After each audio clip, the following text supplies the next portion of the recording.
রমজান মাস এলে জান্নাতের দরজাগুলো খুলে দেওয়া হয়, জাহান্নামের দরজাগুলো বন্ধ করে দেওয়া হয় এবং শয়তানদের শৃঙ্খলিত করা হয়। জান্নাতে রাইয়ান নামক একটি দরজা আছে। কিয়ামতের দিন শুধু রোজাদাররাই সেই দরজা দিয়ে প্রবেশ করবে।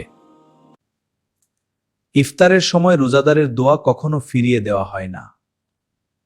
যে ব্যক্তি ঈমান ও সওয়াবের আশায় রমজানে কিয়াম তারাবিহ আদায় করে, তার পূর্বের সব গুনাহ মাফ করে দেওয়া হয়। যে বান্দা আল্লাহর জন্য সারাদিন না খেয়ে রোজা রাখে, আল্লাহ তার প্রতিদান নিজ হাতে দেবেন, এর সীমা কেউ জানে না। আল্লাহ বলেন, রোজাদারের মুখের গন্ধ আল্লাহর কাছে মেশকের সুগন্ধির চেয়েও প্রিয়। যারা রোজা রাখছো কমেন্টে সাড়া দাও। আল্লাহ বলেন, রোজা শুধু না খাওয়া নয়, এটা আগুন থেকে বাঁচার একটি ঢাল। আমার এই ভিডিওর কমেন্টে রোজাদারদের দেখতে চাই। যে বান্দা আল্লাহর জন্য সারাদিন না খেয়ে রোজা রাখে, আল্লাহ তার প্রতিদান নিজ হাতে দেবেন, এর সীমা কেউ জানে না। সালমান নামাজ পড়তো, রোজাও রাখতো, কিন্তু তার রোজা ছিল শুধু না খাওয়া আর না পান করা। এইভাবে কথা বলছো কেন? রাগ, কথা কাটাকাটি, এসবও যে রোজা ভেঙে দেয় তা সে বুঝতো না। বাবা, রোজা শুধু পেটের নয়, রোজা জিহ্বা আর আচরণও। এই কথাই সালমানের হৃদয়ে আঘাত করল।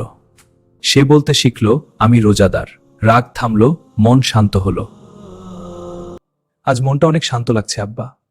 এটাই রমজানের আসল শিক্ষা। রমজান শেষ হয়, কিন্তু তার শিক্ষা থেকে যায় যদি আমরা ধরে রাখতে চাই।